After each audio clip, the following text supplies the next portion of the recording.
How much longer are you going to keep promising yourself that this time you'll change? Words don't build empires. Actions do. While you're busy talking about what you're going to do, someone out there is already doing it. In silence. Shut up, focus, execute. Because the world doesn't reward intentions, it rewards results. And if you don't act now, you'll keep being just that, an empty promise. You can already tell, in this video, you won't get pretty speeches or magic formulas. Today, we're going to talk about a hard truth, but one that will set you free. If you don't change, no one is going to do it for you. We'll dive into Stoic philosophy to discover why you need to stop talking so much and finally start acting. I'll show you the Stoic keys to stop filling your life with broken plans and start filling it with real, concrete results. Because yes, my friend, the difference between those who achieve something and those who just dream about it comes down to one word: action. So if you're ready to leave your excuses behind and start building with actions what you've been saying with words for years, stay with me. Before we begin, let me tell you the story of someone who thought his life was lost until he understood he didn't need to shout anything to the world to win. Just stay quiet, focus, and execute. His name was Julian. I met him on a cold afternoon on a park bench, while I was killing time with a coffee and he, staring at the ground, crushed a cigarette butt between his fingers. It was impossible not to notice him. He looked like someone who had already given up before even starting. He wore a wrinkled suit, a crooked tie, and scuffed shoes. And without me asking anything, he said, "2 years ago, I had the best idea in the world. Or so I thought." And he began his story. Julian had spent years talking about his big project. He would go on and on saying he was going to open the most authentic cafe in the neighborhood. He had sketches, names for the place. He had even drawn the logo on a napkin. Every weekend he would explain his brilliant plan to someone. "When I open," he said it so much that everyone started calling him that. The "when I open" guy. But the months went by, and the only thing he kept opening was his mouth to talk about the project. He never took a single real step, until one day on his birthday, his sister told him in front of everyone, "If your cafe were as good as your words, you'd already be a millionaire." The laughter from everyone pierced his chest like a knife. That night he locked himself at home and didn't come out for days. He threw the sketches in the trash. He even thought about using what little money he had saved for something else. Because something inside him broke, he realized he had spent more time living in fantasy than in reality. Here's the twist. One of those nights, while scrolling through YouTube to distract himself, he stumbled upon a quote attributed to Marcus Aurelius. "A man's worth is in what he does when no one is watching." That hurt. He shut the laptop and just stared at his own reflection in the window. For the first time, he understood that what hurt wasn't that nobody believed in him. What hurt was that he himself didn't believe in his actions. Because he didn't have any. He only had words. So the next day, without telling anyone, without posting anything on Instagram, without sharing it with his friends, he went to the realtor's office and rented a tiny space on a shabby little street with peeling walls and a musty smell. And there he started cleaning with his own hands. He painted the walls himself, brought in old chairs from the flea market, improvised with a borrowed coffee machine. He didn't post a single picture. He didn't write a single post. For 6 months, he worked in silence, just waking up early, cleaning, serving coffee, learning. And while everyone kept calling him a failure, he just served another cup. One morning, without realizing it, there was already a line of people waiting outside. When he told me this, He smiled for the first time that whole afternoon. I spent 5 years announcing what I was going to do, and no one respected me. But in 6 months of shutting up and acting, even my harshest critics come here for breakfast now. Julian didn't need applause or likes to change his story. He only needed to understand what Marcus Aurelius was trying to tell him that night. That the world doesn't reward intentions or speeches. It rewards results. And as he finished his last sip of coffee and stood up to head back to his cafe, he threw me one last line. Silence weighs a lot less than empty promises, but it builds a lot more. And from that chair I couldn't help but think, there was a Stoic man right there in the 21st century, with paint-stained hands and a calm heart. Now let's be clear, if words paid the bills, you'd already be rich, but no, here we don't come to promise, we come to do. So subscribe and become an exclusive member if you're ready to turn your intentions into actions. And tell me in the comments, what promise do you need to keep today? Or if you prefer, just write, Stoic at heart. Starting today, I move, and let your actions speak. Let's go. 1. Do you really need to tell everyone? How many times have you done it, my friend? How many times have you sat at a cafe terrace, coffee in hand, telling everyone that this year you're finally going to get in shape? That now you're really going to launch that business? That you're finally going to quit social media and start living for real? How many times have you described every detail as if it were already done? Maybe even with enthusiasm, explaining the gym schedule, the sales strategy, the name of the podcast you're going to create, and then nothing. You end up stuck in words, like a chef who spends hours describing his signature dish, every technique, every spice, and when it's time to serve, he brings out a cold, unimpressive sandwich. Better to cook first and let the smell speak for you. Let me tell you what a co-worker of mine used to do at a job I had a while ago. From the very first day, he showed up puffing out his chest and promising, I'm going to bring in the biggest client this company has ever seen, just wait. Every Monday he said the same thing, with more enthusiasm each time. New strategies, contacts, dinners, calls. But nothing ever materialized. Meanwhile, Marina, a quiet colleague, sat in the back, barely smiled, and spoke even less. And every month she showed up with new signed contracts. One Monday, without warning, she covered an entire wall with all her results. Nobody saw it coming. Nobody even remembered the other guy's promises anymore, but everyone wanted to learn how she had done it. That's when I realized something I never forgot.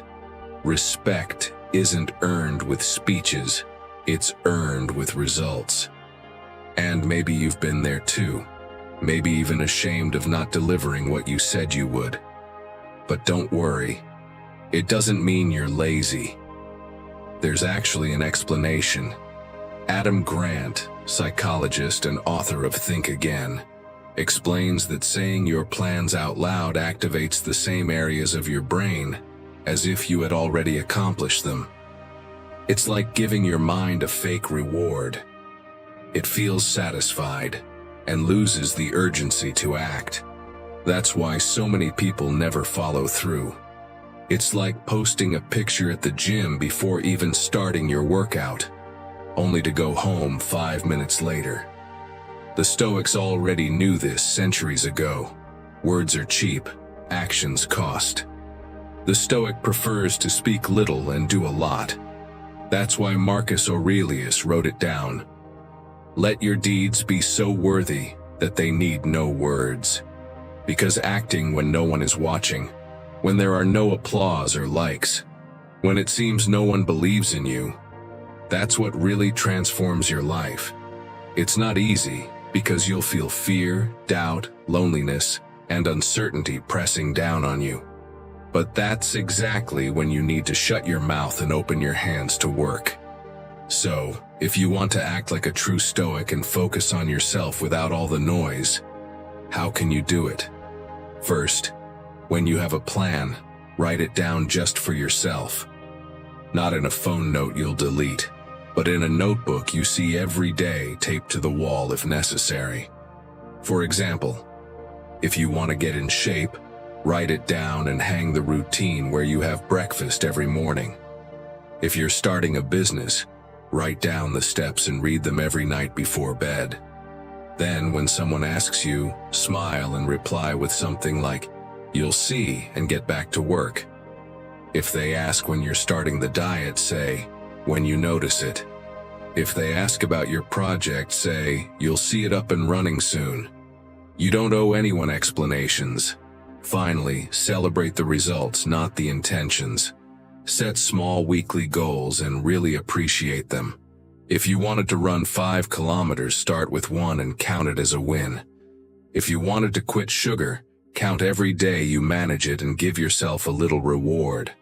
A quiet dinner, an evening without notifications. Show yourself that you're making progress even if nobody knows it yet. Because in the end, what you say might impress for a few seconds, but what you do is remembered forever. So stop making empty promises. Shut up, focus, and execute. Let your results, not your words, speak for you. 2. Stop asking for permission to be yourself. Picture a perfect car, shiny red, engine roaring, brand new tires, keys in the ignition. But with one absurd detail, it only starts if other people drop coins into a slot. So it just sits there, motionless, waiting for someone to give it permission to move, even though its tank is full. My friend, you are that car. Your engine is ready, but you keep waiting for others to authorize you to move forward.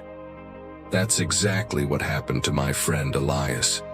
At 38, after nearly 20 years as an accountant, he decided he couldn't take the office anymore. He had a simple but clear idea: open a small plant shop.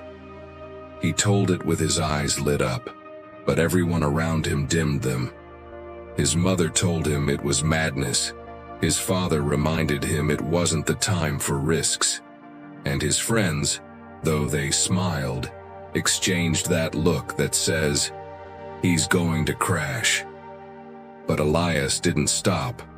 For months he painted the walls himself, watered the pots every morning, learned plant names I didn't even know existed, and opened the doors without asking anyone's permission. Today that shop is a little landmark in his city. One day he summed it all up in a line I'll never forget: "If I'd waited for everyone to agree, I'd still be stuck in that office." Now think about yourself. How many times have you bitten your tongue in a meeting because you thought your idea was stupid? The one that had been circling your mind for days, but you kept it to yourself because maybe it wasn't the right time. Or that message you never sent because you were afraid they'd think you were too blunt, too emotional, too whatever. How much of yourself are you still hiding just so you don't bother anyone? My friend, it's time to stop asking for permission. As Jay Acunzo, storyteller and creator of the podcast Unthinkable, says, "The more you ask for permission, the more mediocre what you create will be, because you're creating it for others, not for yourself." And it's not just him who says so. Life itself proves it. The more you build your path based on what others expect of you, the less it belongs to you. From now on, try this. When doubt creeps in, make small decisions without consulting anyone. For example, you want to learn Japanese pastry? Then walk into that bakery, buy a mochi mold, and start filling your kitchen with flour and glutinous rice this very week, even if no one understands what you're doing. Want to try a pottery class? Book that first session and get your hands dirty with clay without waiting for anyone's opinion. Have you been wanting to change the color of your room? Then go to the store, pick the color you like, even if it's a loud green your mom hates, and paint that wall today. You can also write a list of things you'd do if nobody judged you. Write it all down, unfiltered. Maybe dancing alone in your living room with salsa blasting, or going out for a run in those fluorescent pants you've kept in the closet out of embarrassment, or calling someone you care about just to say, "Hey, I thought of you." Once you have the list, start with the easiest one, the one that scares you the least but feels most like you, and do it, even if others raise an eyebrow. And don't forget, the more you practice your autonomy, the less you'll need anyone's approval. It's like going to the gym. At first you tremble and feel like everyone's watching, but the more you go, the stronger and freer you get. Little by little you'll discover there's no lighter feeling than walking without having to explain yourself. So my friend, next time you hesitate, remember what Marcus Aurelius wrote. Don't worry about the opinions of others. We all love ourselves more than anyone else, yet we care more about their opinion than our own. Shut up, focus, and execute, even in the middle of their looks and their doubts, because in the end, the only approval you need is your own. 3. Keep moving even if your legs are shaking. Imagine you're standing on a suspension bridge, below a 100-meter drop. The wind blows hard, the boards creak, and each step feels harder than the last. You feel your legs giving way, your hands sweating, your heart pounding in your ears. And still, you know you can't stand there forever. You know you can't turn back. The only choice is to keep moving, even if your legs are shaking. And right here is where Epictetus's teaching makes sense. He used to say, "Don't expect events to happen as you wish. Wish for them to happen as they do, and your life will flow." Because fear isn't an obstacle you remove from the path. It's part of the path itself. Uncertainty isn't a wall. It's just another stretch you need to cross. Courage doesn't mean not feeling fear, it means moving forward in spite of it. That is virtue. That is discipline. That is what a Stoic would do. Not wait for his legs to stop shaking, but move forward with them trembling. And I know, my friend, it's not easy. Sometimes fear paralyzes us, leaves us standing there, hands sweaty and mind blank, thinking we can't take another step. But let me tell you something that inspires me every time I feel stuck. During a marathon in New York, a runner named Tony Melendez, born without arms, ran with his race number held by a strap between his teeth. With every kilometer, his steps grew heavier, his breath shorter, his body weaker. In the final meters, he could no longer stand on his own. His legs shook so much that they had to help him across the finish line. Through tears, he said something I still repeat whenever I doubt. Fear doesn't go away, it moves with you. Now put yourself in a real situation. Imagine you've been feeling a pain in your chest for weeks, or a strange discomfort that won't go away. You know it, but you hide it. You've Googled it 100 times, asked a friend, whispered to yourself, "I'm sure it's nothing." And every morning, when you think about calling the doctor, your hands tremble. You feel that if you dial the number and make the appointment, there'll be no turning back, because they'll tell you something you don't want to hear. So you keep putting it off one day, then another, then another. Meanwhile, the anxiety grows, and the shadow of fear stretches longer. But here's the secret. That feeling won't go away by waiting. The more you avoid it, the bigger it gets. And only when you take the step, dialing the number, booking the appointment, sitting in the doctor's office, do you realize that the fear is still there, yes, but it no longer has you chained. If it's hard for you, picture how a modern Stoic would act in your place. Imagine Epictetus with his cane, walking into a glass-walled office to give a presentation. Surely his legs shake beneath his toga-turned suit. But in his mind only one thought echoes: let the legs tremble, not the mind. And with that calm smile, he begins to speak. That's the difference. It's not that he doesn't shake, it's that he moves anyway. So, are you ready to walk with shaky legs? Here's how to keep going without stopping. First, take a deep breath and say out loud, this too is part of the path. Naming the fear makes it smaller because it no longer dominates you in silence. Then, take a physical, literal step. In the doctor example, dial the number without overthinking it and simply say, I need an appointment. Or open the consultation room door and walk in, even if your throat tightens. Finally, try the trick from Ethan Kross, psychologist and author of Chatter. Talk to yourself in the second person, as if you were encouraging a friend. Instead of saying, I can do it, say, you can do it. Look at yourself in the mirror before leaving the house and whisper it, you can do it. Science confirms that this simple shift activates your mind to act more firmly. So, my friend, next time you feel fear paralyzing you in the middle of the bridge, remember this. You don't need the fear to go away to move forward. You just have to take the step, even if your legs are shaking. And tell us in the comments, when was a time you acted in spite of fear? Or simply write, Stoic at heart. Because in the end, those who act in silence, even with trembling legs, are the ones who truly cross. 4. Stop saving those who don't want to be saved. Not far from here, in a small town, a man found a fallen bird. He crouched down gently, picked it up in his hands, and let it go into the air.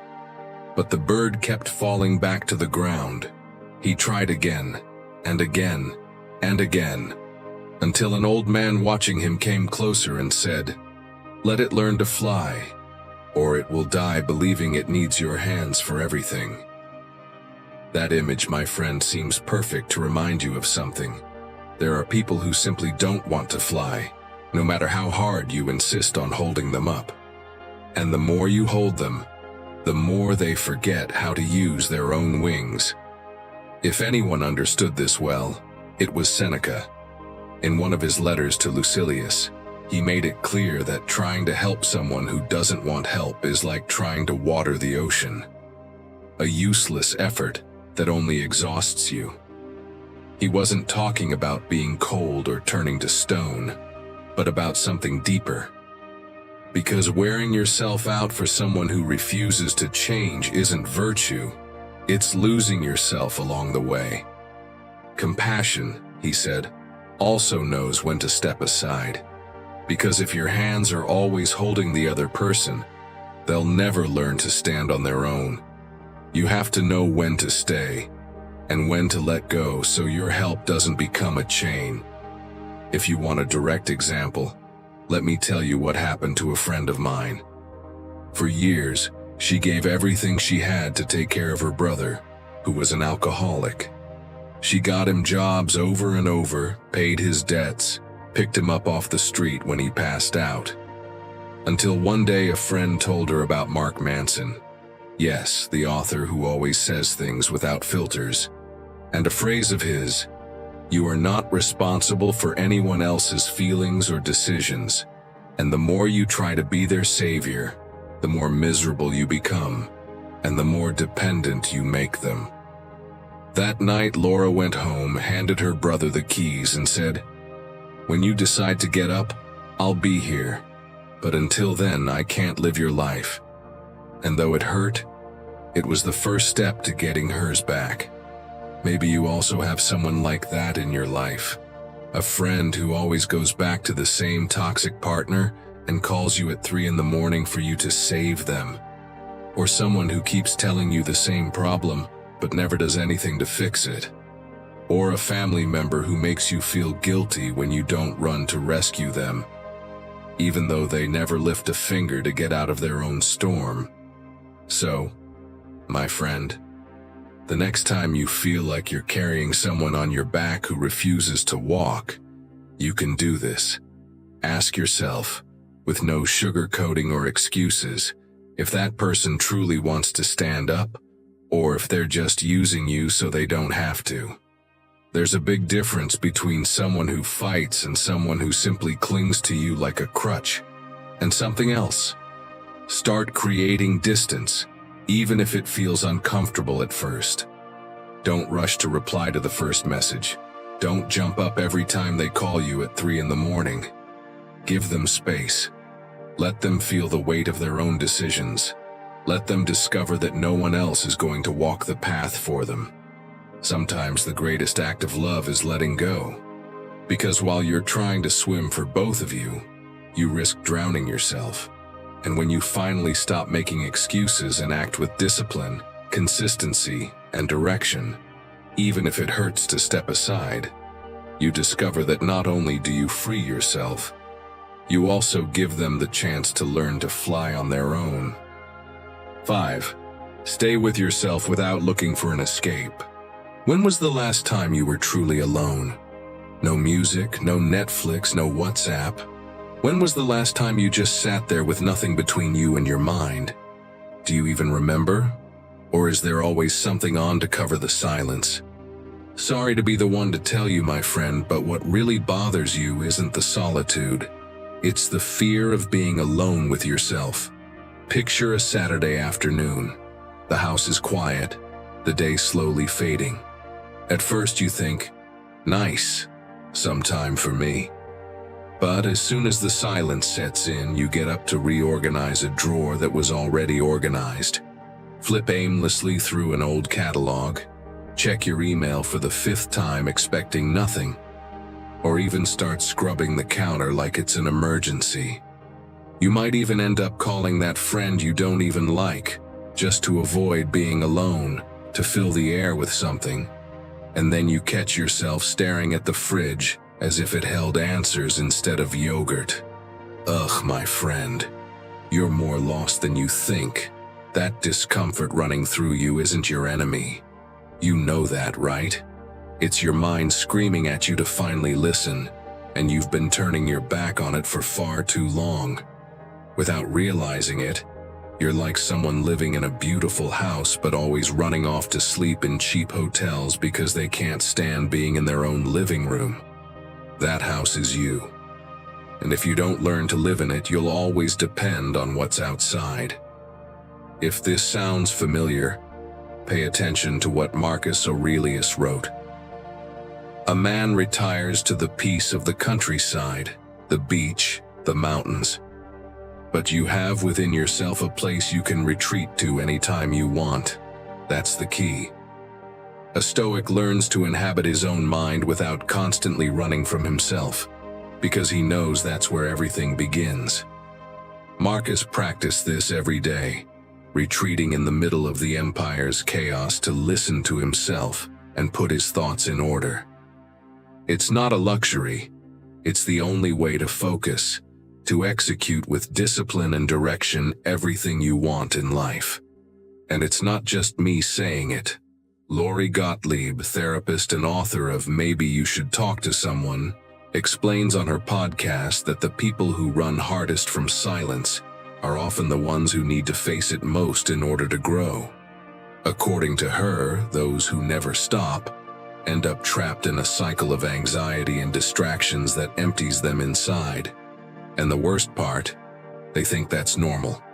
So what can you do to become your own best company? Here are a few simple but powerful ideas to start moving in that direction.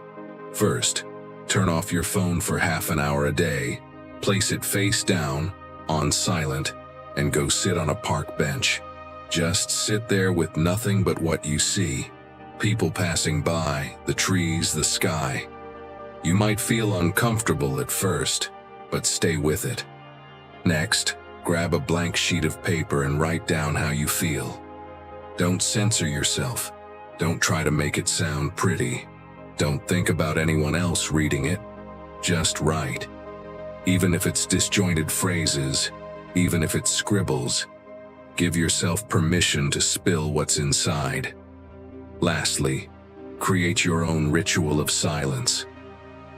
A hot cup of tea on the balcony as the sun sets, a quiet walk with no destination, an afternoon doing nothing but listening to yourself. Make it your sacred time. Don't let anyone steal it from you. Solitude isn't shouting to scare you. It's whispering for you to finally listen. Because silence isn't your enemy. It's your teacher. And when you learn to stay with yourself, my friend, that's when you start moving with discipline and direction, leaving behind the excuses and empty promises to finally build what you keep saying you want. 6. Break the script that holds you back. I'm not good at that. It's too late for me. I've always been this way. I can't do it. How many times have you told yourself these things? You use them as if they were shields, but in reality they're chains. Every time you repeat them, you reinforce the idea that your story is already written and there's nothing you can do to change it. And this is where Seneca comes in to give us a good dose of reality. He said, "The greatest slavery is that of those who live according to the opinions of others." And many of those lines you tell yourself aren't even yours. They're things you heard from your parents, your teachers, your co-workers, from society. They're inherited scripts you accepted without ever questioning. The Stoic doesn't settle for reading the part others wrote for him. He takes the pen and becomes the author of his own story. Every time you write one of those lines in your mind, it's like you're a circus elephant. When it's young, they tie it with a rope, and because it can't escape, it gives up. Years later, as an adult, strong enough to break it, it stays still, because it believes the rope still holds it.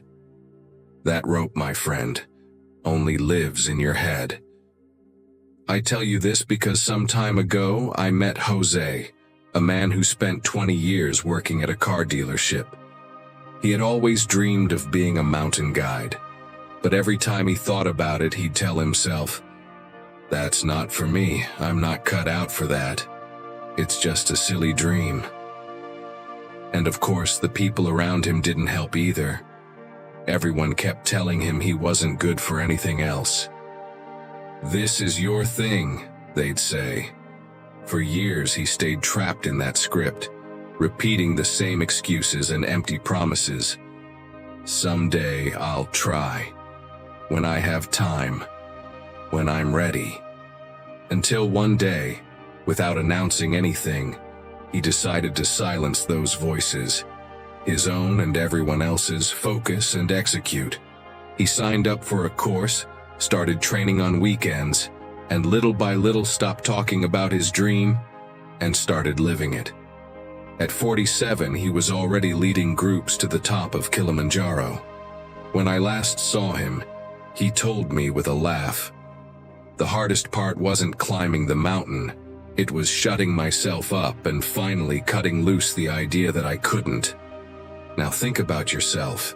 Every time you say, "I'm not good with numbers," and don't even try to look at your finances. Every time you shrug, "I can't learn languages," and stay home while your friends travel. Or when you convince yourself, "I'm no good at meeting people," and hide in the corners of parties staring at the clock. Those lines aren't absolute truths. They're invisible chains you tighten yourself. Want to know how to break free? The first thing you're going to do is sign up for James Clear's newsletter. Seriously, no joke. The way he explains it is simple and straight to the point, and you won't regret it.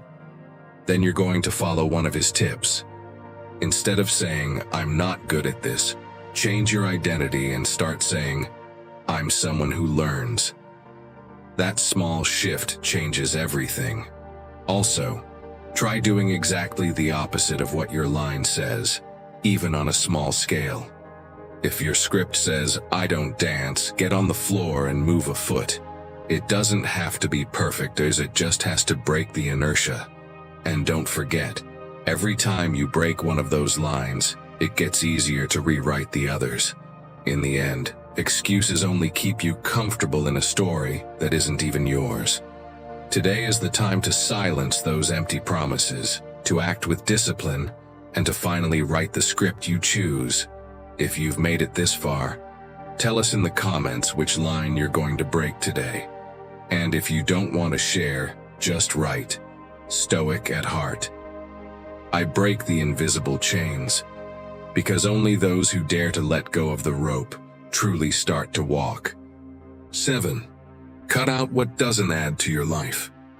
Imagine trying to run a race wearing a soaked coat, boots full of mud, and a chain tied to your ankle.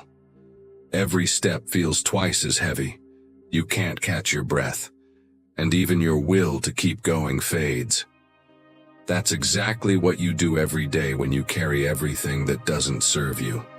You've probably told yourself, I'll just watch one video on TikTok, and when you look up, 2 hours have passed and you can't even remember what you watched. Or you agree to meet someone out of obligation, spend the whole night pretending to care about the conversation, and come home feeling empty. Or you sign up for 5 projects at once, pack your schedule to feel productive, but never finish any of them. And all you end up with is exhaustion and guilt.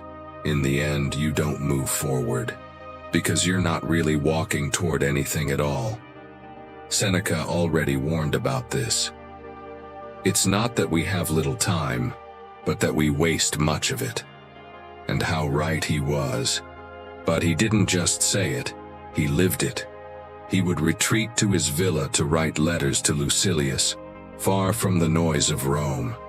He'd shut himself in with his thoughts, read philosophy, reflect, and even write down his mistakes from the day to learn from them. He avoided getting lost in court gossip or endless banquets because he knew that every wasted hour was one less for what really mattered. That was his way of reminding himself that time is the only wealth that never comes back, and only those brave enough to stay still and carefully choose where they put their energy truly move forward. And to show you it's possible even in our modern world, let me tell you something I read recently about Haruki Murakami, the Japanese writer. Do you know what he does when he decides to write a novel? He turns off his phone for weeks, just like that. He doesn't go to dinners, he doesn't reply to emails, he just runs, writes, and cooks. One day a journalist asked him, "Don't you get bored?" Murakami smiled and answered, "What's boring is writing books you never finish." Boom. That, my friend, is cutting out what doesn't serve you and focusing all your energy where it truly matters.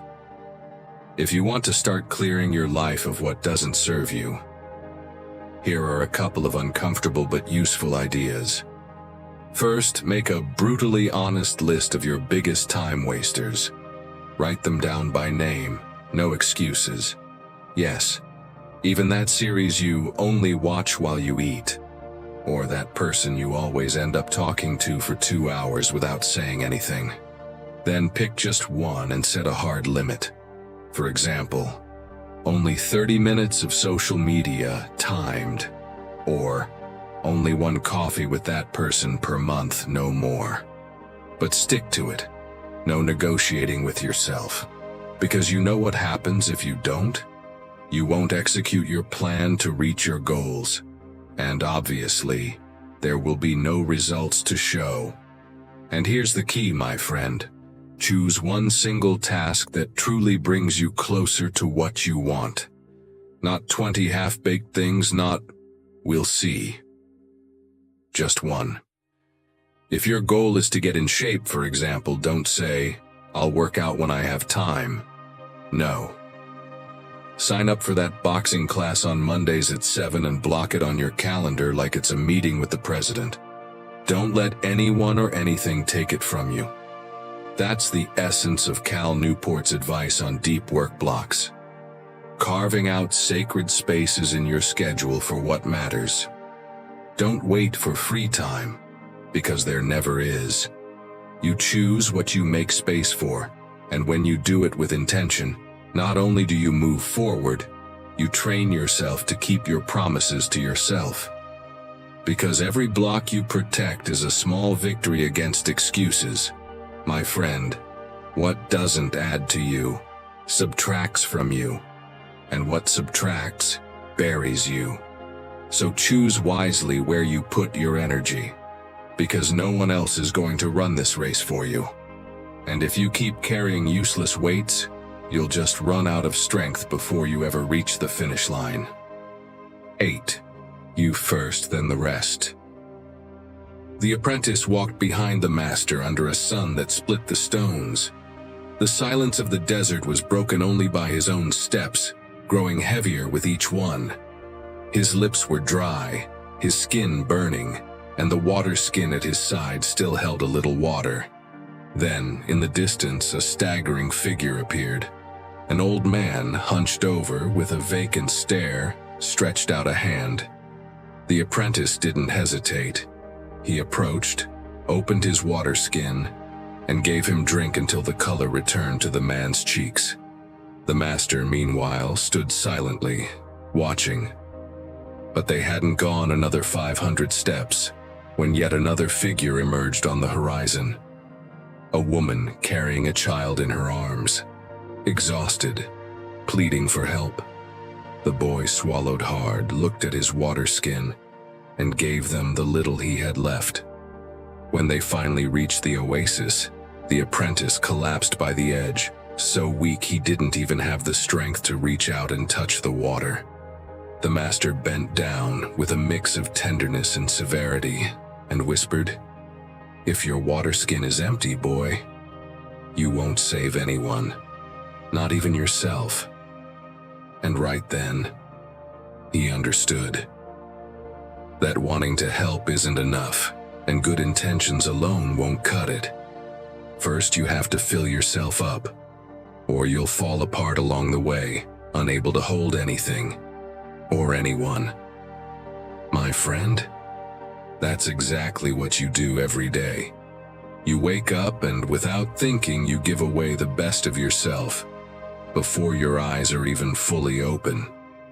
You reply to the group chat, answer emails before breakfast, take on tasks at work that aren't even yours. And by the time night falls, when you could finally care for yourself, you've got nothing left. No energy to read, no desire to plan anything for yourself, no dreams left to chase. Just a heaviness that grows with each passing day. And maybe you didn't know, but that even has a name: caregiver syndrome. It happens to those who care for a sick loved one for years, but also to those who've spent half their life trying to fix everyone else while forgetting about themselves. And the worst part is that by the time you notice, it's already too late. You're so drained you can't even handle yourself, much less others. Marcus Aurelius summed it up clearly. He who lives in harmony with himself lives in harmony with the universe. And my friend, if you don't fill your own jar first, sooner or later you'll break trying to serve everyone else. He knew it well. Virtue starts with yourself, not with pleasing the world. And yes, I know, right now you're probably thinking something like, "Sure, as if it were that easy." Or, "Yeah, but there's always something more important than me." Or even, "Well, there will be time for me later." But no, my friend, that later never comes on its own. So let's make it simple, concrete, and with no excuses. Because it's time to act and let your results speak for you. To start, this very week, pay attention to what commitments you accept out of habit, and choose one, just one, to say no to. Maybe it's that dinner you don't want, that unnecessary call, that favor that's not yours to give. Then, set aside half an hour each day just for you, as if you were defending a reservation at your favorite restaurant. No explanations. During that time, do something that truly recharges you. A long bath, a quiet walk, a hot tea while staring out the window. And don't forget, This isn't selfishness, it's discipline. If you want to act with consistency, with direction, even when your legs ache and fear sits in your gut, you need to be whole. Because if you don't do it for yourself first, no one else will do it for you. And if while listening to this you felt like you're always the last one on your own list, then you might want to check out the other video that appears here. It will help you put things in order, understand why you always put yourself off, and finally start putting yourself first. 9. Your habits speak for you. Habits are like the bricks of a house. Every day you hold one in your hand and you decide how to place it. If you set it straight, firm, and in its place, the wall grows solid and in the right direction. But if you lay it crooked, even just a little, at first you won't notice, until one day you step back and see that the whole wall is leaning and about to collapse. Now imagine that house is you. Every small gesture counts. What you eat, how many hours you sleep, what you do with your free time, the promises you keep.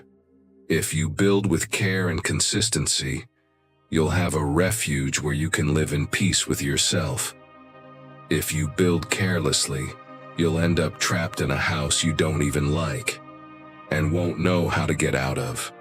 My friend, don't forget this. Every brick you lay says who you are. And if you don't set them intentionally, laziness will. And you know she builds crooked houses. As Epictetus said, don't boast about having read many books, act according to what you've learned. The Stoic doesn't brag about intentions or plans. He stays quiet and repeats, every day the same gestures that build the man he wants to become. Because what you do every day, even when no one's watching, ends up being the voice with which you speak to the world. And it's not as hard as you think to maintain habits that take you where you want to be. And if you don't believe me, just ask the man my trainer at the gym once told me about. He was 72 years old, thin, with arthritis. He showed up every day, same time, same clothes, same smile. At first, people looked at him with condescension. Then they stopped looking at him at all, like he was part of the furniture. But he stayed there, focused, quiet, lifting his little weights while others just talked. One day the club held a competition. Nobody gave him a chance. And yet when it was over, there he was, standing on the podium. The whole room was speechless. When they asked how he'd done it, he just smiled and said, "I didn't lift those kilos today. I lifted them every day when no one was watching." And you, think about it. How are your bricks? What do you do when you wake up? Do you put your phone down and drink water, or is the first thing you do check your socials? Do you crank out 10 push-ups or stay in bed another half hour? Do you read a page from that book or mindlessly turn on Netflix? Those little gestures may seem like nothing until you look at your wall and see which way it's leaning. And be careful. All it takes is one crooked brick for everything to start falling apart. So, do you want your habits to speak well of you and show the results without you having to explain? First, choose a habit so small that even on your worst day you can keep it. Ask yourself, can I do it sleepy? Can I do it in a bad mood? It could be drinking 2 glasses of water when you wake up, stretching for 5 minutes, writing 1 line of gratitude in a notebook. The important thing is that it's so easy you have no excuse. Next, mark it on a calendar. Every time you complete it, put a big red X on that day. You'll see how that wall of X's becomes your best motivation. It's like seeing your bricks lining up one after another. Finally, every month add another habit just as small. Don't try to rebuild the whole house in one day. Build little by little. Like that man at the gym said, it's not about what you lift today, but about what you lifted every day when no one was watching. Remember what James Clear says, Every action is a vote for the person you want to become. So tell me in the comments, what's the first brick you're going to lay? Right. Today I start building my wall. Because in the end, results aren't announced. They're shown. And they always start with a single brick. 10. Think long term. My friend, I know. We want everything now. We want things to work today, to show results tomorrow, to bear fruit the day after. But life doesn't work like that. Let me tell you something I saw with my own eyes. In my neighborhood, there's a baker everyone knows. At first, she baked at home, selling to neighbors and friends. Every morning, you'd see her with flour on her face, opening the shutters while most people were still asleep. People didn't understand why she got up at 5 to knead dough when she already had an office job. For years, she earned just enough, reinvested every euro, and endured comments like, "Why make things so hard on yourself?" But she kept going. 5 years later, she opened her first bakery. Today, she has 3. And when someone asks her why she never gave up, she smiles and says, "I knew this wasn't for tomorrow. It was for forever." So now I'll ask you, how many times have you saved a little money and then spent it right away because it's just money? How many times have you started a course and quit because, well, I don't really need it right now? How many times have you gone to the gym and stopped because you didn't see abs in 2 weeks? My friend, you don't realize, but that's why you're not getting what you want. Because you're only looking at what's right in front of your nose. Because you want it all now. But you know why that happens, don't you? Because your mind is trained to seek instant rewards. As Annie Duke explains on her podcast, you don't fail because you're incapable, but because you don't know how to wait. Because you quit right before the seeds you planted start to show. She says it clearly. True success doesn't belong to the one who does the most, but to the one who keeps the vision and lets go of what doesn't serve it. If you stay trapped in immediate results, you end up going in circles and losing everything. Imagine for a moment Marcus Aurelius today, on the floor of the New York Stock Exchange. His toga neatly arranged, surrounded by green and red screens, phones ringing, brokers running and shouting, "Sell, buy now!" And him with his stoic calm, watching the charts as if they were waves of the sea, while someone yells in his ear, "Marcus, we're losing millions!" And he, unshaken, answers, "I don't care about today's close. I'm investing for 20 years from now." Because, as he wrote, don't let what you cannot control prevent you from doing what you can. And what you can do, my friend, is start now, even if the pieces are small and no one applauds you yet. If you want to start looking beyond this week and stop being a slave to the immediate, write down on a sheet of paper where you want to be in 5 years. It doesn't matter if it sounds absurd. That sheet is your compass. Then dedicate at least 15 minutes a day to something that moves you toward that goal. It could be learning, training, creating, saving, whatever it is. But don't expect it to be finished tomorrow. And finally, when you make progress, even just a single inch, celebrate it like someone who's struck gold, because it is. Every step adds up and reminds you that you're still on the path. The shade of the tree doesn't appear the day you plant it. But if you bury the seed today, if you choose today to silence the excuses and act with direction, sooner or later someone will sit under that shade and look at you thinking it was easy. But you and I know it wasn't. 11. When you change, everything changes. Tell me something. Do you really believe that everything bad around you is all someone else's fault? Do you really think the city has no opportunities, that your friends are all the same, that your family never supports you, or that your job is a sentence? And the worst part, my friend, do you still believe it's enough to quietly complain and promise yourself you'll start on Monday? Listen closely.